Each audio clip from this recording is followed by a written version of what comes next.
For as long as I can remember, I've wanted to run across a country. Hello, Harry Morgan. How are you? I mean, we're alive, which is a positive. This is a story about attempting to run across Wales. In 2015, I ran the 102-mile Cotswold Way over 4 days. Finishing at the doors of Bath Abbey, it was a superb experience. Nearly 7 years later, it felt like I'd still never run anything quite like it. So I made some calls to bring the crew from the Cotswold Way project back together again. We chose Wales as the country to run across. Starting in the east at the border with England, we'd make our way to the western shore in the town of Aberystwyth, a route totalling around 77 kilometres, 48 miles. The crew would consist of Olly Drew, experienced in hiking, rucking and endurance events. He'd head the crew and keep a watchful eye on our attempt. Matt Buckner, longtime friend and filming partner, would act as the eye in the sky to capture what I could not. Alex Hurricane Hurrell, a man who had recently returned from living and running in the Swiss mountains, he agreed to partner me for this run. Steve Morgan, a 1:15 half marathon runner and my father, would act as support as well as joining Alex and I for a short leg of the route. The run would take place on the longest day of the year, the summer solstice, and we would try to complete this crossing of Wales in just 1 day. As you're about to see, this route took us through a beautiful and isolated landscape. Where are we? It created feelings of triumph and adventure, but ultimately would lead to struggle, exhaustion, and begin to pose the very serious question, had we taken on too much? I'm Harry Morgan, and this is Jog On. We're in the van for the night. As you can see, the Jog On tops are behind me. The biggest run that we've both ever done. Our attempt to run across Wales in just 1 day. That morning saw us following country lanes in crisp, clear conditions. So we're about to arrive at our start point right on the boundary between Wales and England, and that is the bridge at anchor. A quick walkie-talkie demonstration from Olly. Hello. This small stream beneath the bridge represented the English-Welsh border. My right foot is in England and my left foot is in Wales. Alex just stretching in the background. This is the bridge that we start on. Alex and I are about to try to run across Wales. You ready? I'm ready, let's go. 3, 2, 1. And with a few short strides, we entered the country of Wales and began this slightly mad journey as Steve and Olly watched on. We know at least we're headed the right direction. We're headed into Wales. We're on a woodland path and we've just passed 1 kilometre. Only 76 kilometres to go. How are you feeling, Alex? All right, no, I'm fine. Already a little bit more uphill than we were expecting. Definitely, yeah. Open landscape lay ahead and ageing signs directed us through a few metal gates. Thank you very much. 3.3 kilometres run, 73 kilometres to go to Aberystwyth and the sea. Sheep in the path, dispersing. Just trying to be light on the feet. We can see the wind farm way off in the distance where we'll be meeting our support crew. I'm slowly going to get slower.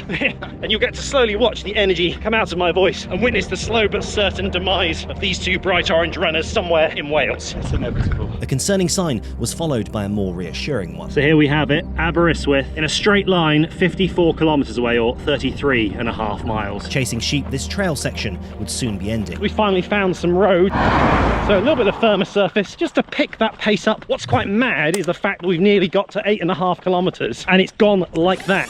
But there was already something very noticeable about our choice of route. When you run this far, you don't factor in just the amount of gates you have to go through is ridiculous. So as we start to ascend this incline, Alex just made an interesting point. We have not seen a single person for 10,000 metres. It's a very remote and quiet place out here. A few kilometres later, we were welcomed through a sheep farm where the girl told us that her puppy was having his first day of training. Whoa. Thanks very much. First person we've seen. That is true. In nearly an hour and a half. Wind turbine straight ahead of us. Olly's voice crackled through the walkie-talkie with an update. See you soon. Looking forward to it. I love that the wind farm sign is actually blown over. Somehow seems appropriate. Slowly ascending the lane. See the woodland up there. Okay, great. Well, we can see some woodland, so look forward to seeing you then. Over and out. It's quite fun running with a walkie-talkie. Jogging into our first scheduled stop, we had completed leg 1 of 6 and were immediately met by a local man interested in what on earth we were doing. If you give the value, you'll find the road from here a bit rougher. Have a good one. Bye-bye. That was the first stop, 15.5 kilometres. We've refueled, had a bit of food. The Jog On cap is on for both of us because we've got a lot of sun shining down on the head. We'll see these guys in about 13 kilometres from now. Alex, you ready to go? Ready to go. Cheers, guys. See you soon. Bye-bye. Stop 1 done. we continue. Beginning the second leg, we couldn't help but have the man's warning ringing in our heads. You'll find the road from here a bit rougher. At the time, we had no idea how true his words would turn out to be. For now, the road remained simple enough to lead us up to the wind farm surmounting the hill. Well, we've just entered the boundaries of the wind farm. Good lord, these wind turbines are big when you get up close to them. I don't think in my life I've ever touched a wind turbine. Hello! What an exciting moment within this ultra run across Wales. We have 59 kilometres left. Only! Help! The road leading down the other side was mostly dust and gravel, lacking the previous smoothness of the tarmac. And it's just open landscape as it drops away. Quarry over here. Bit of downhill now. Just got to take it easy on the quads. Keep the legs as loose and as fresh as we can. Whew, just drops away to our left. We are doing a lot of downhill. Ever since we've left that wind farm, it's been non-stop, which all sounds good, but when you're having to constantly tense the quads, it's not great for maintaining freshness in the legs. Hello. Finally down from the hill, What fun. we were ascending again and hit our first milestone. A half marathon run so far. Everything's feeling okay, but of course you're doing everything with suspicion, like, do my legs feel okay? Is Alex still alive? Am I hallucinating? Is he really there? A half marathon done. Next Oh my word. was a more treacherous strip. So this is the most major road that we'll run along, and we run along here for about 4 kilometers. Of course, we're going to be super safe, try and stay very visible. Got a little grass verge for a ways, so we're going to make the most of that, dodging some caravans. Bit of sculpture, bit of culture for the run. 22.6k. Alex was towing me along for about 3 kilometers along this road, so I'm taking the last k. But my lord, are we looking forward to getting off this road. We push on to Llanidloes and look forward to a pit stop there. And then this sign appeared. Got to point this out quickly. So we're not completely crazy. An official across Wales walk. I'm bending their sign, sorry guys. Other people do think about crossing this country, although I would highlight this word, not sure that they'll be running. Second exit of that roundabout is Aberystwyth. Nice to even see Aberystwyth mentioned at this point. 27 kilometres in. Here we are. Crazy spelling, I know, but beautiful Welsh. Llanidloes. We radioed in that we were entering the town Fantastic, see you there. and arrived in Llanidloes. It appears to be very picturesque. Leg 2 was complete. Getting on some electrolytes, eating a pan of chocolate, and Steve's just informed me that you're saying we're 4/11ths of the way. That's right, 4:11. So it's 28k through a 77k run. Another 10k, you'll be halfway through. It's quite warm. It's very Had you warm. noticed? I'm about to get some more sun cream on. Rehydrated, refueled, and aware that the clock was always ticking, the pack went back on and we had to get moving again if we were to succeed at crossing Wales on foot in a day. 30 kilometres covered. One of the things that people misunderstand about huge distances like this is on the big steep hills, you don't tend to run all of them. What you do is you drop from a slow jog to a sort of quick march. And the main reason for that is energy conservation. Alex, how are you feeling? All right, yeah, we're together. We've got the crew. I think we're good. As it flattens out, we start to run again. Hello. Hello. That's our second cyclist we've seen. Winding our way through what is a very scenic valley. It just starts to hit that distance that we both ran in training runs, which was just over 32 kilometres, which is a wrap. That was a very loud cow. Just that was weird. I have no idea, but we need to get out of here, Alex, quick. Shut up. I'm trying to present to the camera. We're crossing Wales. What are you doing? 4 hours and 16 minutes it's taken us to get to here. The heat of the sun bearing down on us, the mind began to wander. You probably can't make it out because of the sunshine, but there's a red kite and a buzzard circling up there, and they're starting to look worryingly like vultures circling overhead as we start to get a little bit more tired now. Will they want to eat us when we collapse? One of the notable points coming up is Hurrell Forest, where just outside of we will be having a look at the source of the River Severn, the longest river in Great Britain. Alex Hurricane Hurrell has just pointed out the very comforting fact that we have just a marathon left. Oh, wonderful. Gliding up into Alex's right, just a field of ferns stretching away. You've got to look around and admit that it's pretty glorious scenery. The visual evidence that we were making our way to a thick forest stretched out before us as a tail-wagging dog and sign for Hurrell Forest suggested we were nearing the end of leg number 3. We hit now the beautiful mountainous path that leads us ever closer to our goal. The grey road snaked its way through the lush greenery as 2 slightly mad men, clad in bright orange jog on tops, jogged their way into a remote car park where the crew were waiting. Harry. Good man. It ain't nothing, Steve, it ain't nothing.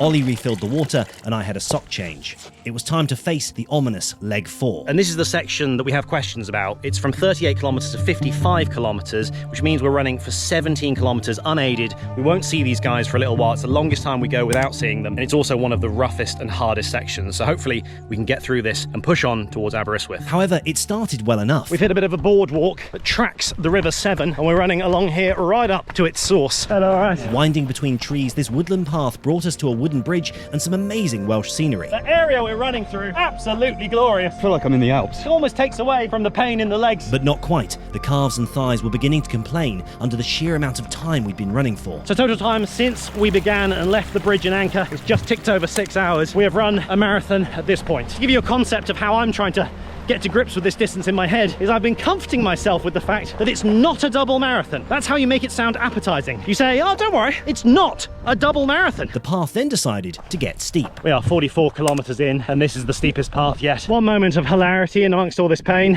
Alex has just spotted the world's smallest bench. Yeah. It is absolutely tiny.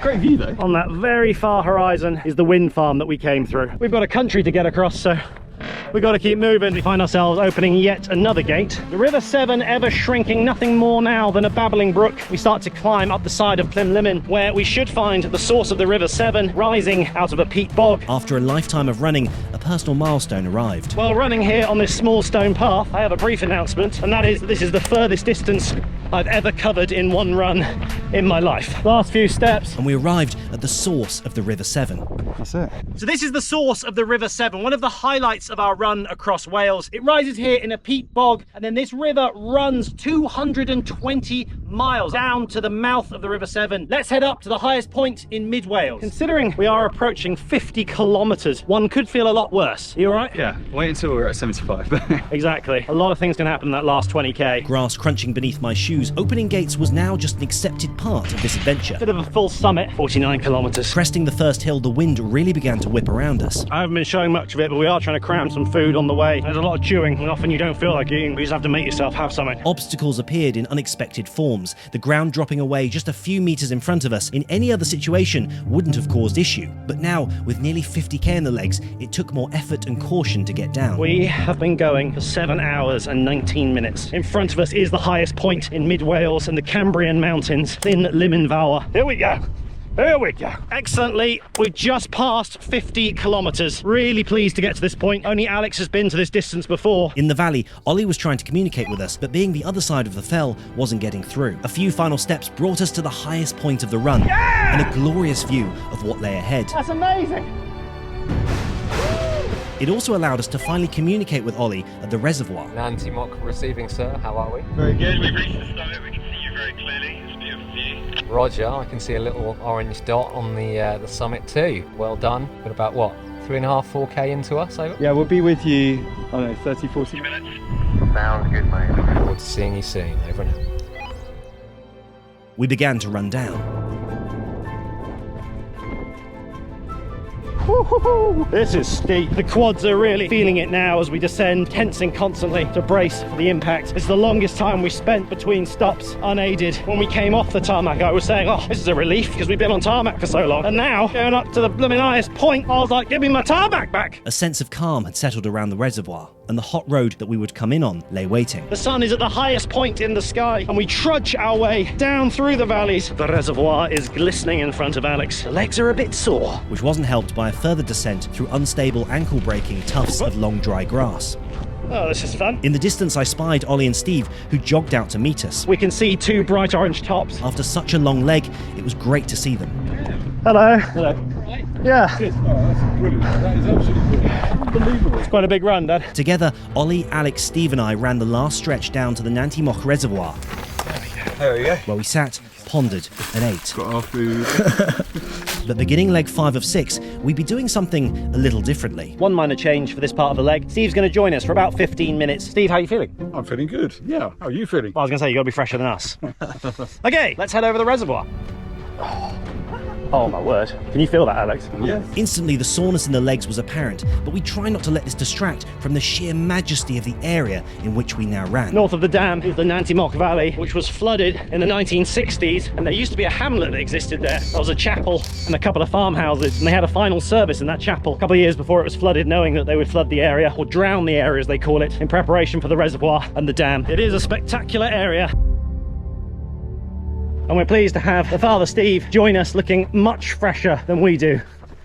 Steve, we have dead legs, Steve has bouncy legs. On the other side of the reservoir, for the first time, it was genuinely difficult to ignore the fatigue that was slowly creeping in. And coming off the safety of the road, it was about to get a lot worse. A stony path, easy to miss, crept up the hill, and immediately my foot slipped into water. I've had an absolute nightmare. The foot's gone into there, it's gone slightly over my ankle, up to about the Jog On logo, and I've done that at the start of a 13-kilometre leg. The next section of path was completely submerged underwater, and our best option was to climb over a fence to get around it. Steve's already wondering why he joined us. This is what you've been doing for 60 kilometres? The wire shook under Alex's tired legs, and Steve decided he'd seen enough. Oh boy, good luck. Thank you, see you in a bit. Marvellous. All right, take care, guys. All right. This route is throwing up all kinds of challenges. We can't say we haven't had our fair share of nature today, and exercise for that matter. The route became yet more inhospitable, with moss-coated fallen trees blocking the way. This path is crazy.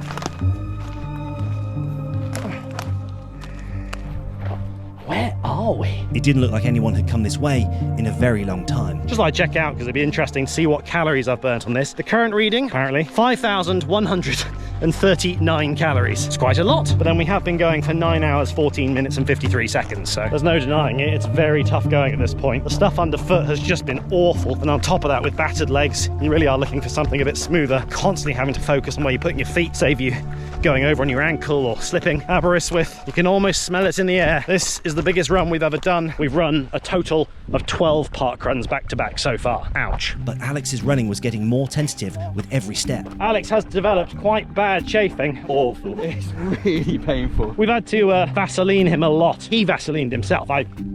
I didn't go near. I've got to say, even with my wet foot, I still wouldn't trade it for Alex's chafing. It sounds very painful. So yeah, we're both broken people, basically, running across Wales. But a glimmer of hope as the surface changed. We've actually found something vaguely runnable. Everything so far has been like 2 meters, whoa, big step down, stream in the path. What a run this has been so far. Gorgeous. Good day out. Mildly delirious, I found a few signposts. There's a picture of a runner. How fitting. I think it's worth a mention at this moment that it's testament to the Jog On kit that the cap, the top and the socks can not just carry you through a 5k or a 10k, but they can get you across a country. Starting to smell the salt air. We're looking forward to seeing the sea and putting our feet in it. My confidence is growing that we should be able to do this. Come on. Trying to focus the mind, I would grasp at anything remotely positive for motivation. Another sign.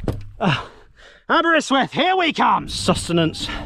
At kilometre 64, something called jelly cherries. No idea. At this point, it's just, please give me energy. Blah, blah, blah. Let's start running again. This has not been easy, but I am pleasantly surprised at how my legs have held up, because I thought they would be completely dead at this point, and they're only partly dead. So I think that's positive. Alex down there leading the way, trying to ignore the chafing. Come on, Jog On crew. We can do this. We could make out the glistening water of the blue-grey sea in the distance. Look at this, just as we're running past. A raff, slow. I think we're going slow enough. Oh, I put it on my toe. We are heading to Aberystwyth because we are crossing Wales. Our reflections passed as Olly radioed in. Hello, Harry Morgan. How are you?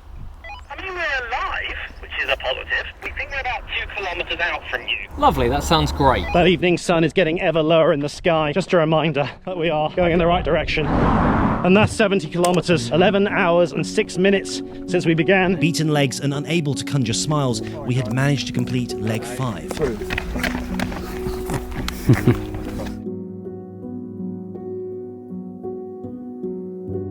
In the car park, it was clear that this run was slowly sapping everything that we had. After violently shivering, Alex put on his jumper and began to pace. It was tough to want to continue, but we had to do this, and the dream of running across a country was just 7 kilometres away. We confirmed the final section of the route. We couldn't afford any last-minute wrong turns. Olly had to leave us there as he had a long trip home. We'll let you know that we made it. Good. Please do. Got everything you need? We reluctantly trudged out of the car park. Aberystwyth awaited us. So at 71 kilometres, we've just left our final stop before the end in Aberystwyth. Olly Drew is having to depart and head back. And right now we're just getting in a 500-metre walk just to try to get the ligaments and muscles warmed up a bit so that we might just be able to break into a run again. Yeah. It's that bad. We got to the cars, Alex just started shivering out of nowhere. I just slumped in a chair and pondered how much energy I had left to complete this. It's now nearly 8 p.m. We set off 8:15 a.m. back running along the side of a road.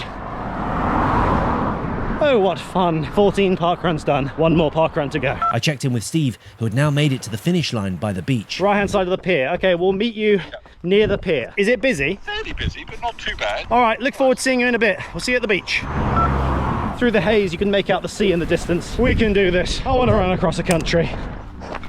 2 kilometers away from finishing. That's the first runner we've seen the whole time. And then, finally, With the sun getting ever lower, we've made it into Aberystwyth. There he is. a final Welsh street took us to the seafront. Brilliant, guys, brilliant. We've got to try and touch the sea now. Well, the sea's all the way over there. Now, we just had to make it to the water's edge. We've run across a country. We've run across Wales.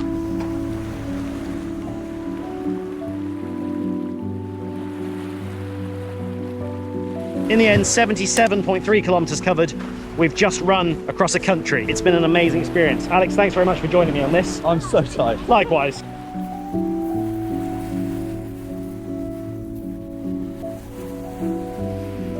For as long as I can remember, I've wanted to run across a country. And now, with the assistance of a superb team, we had.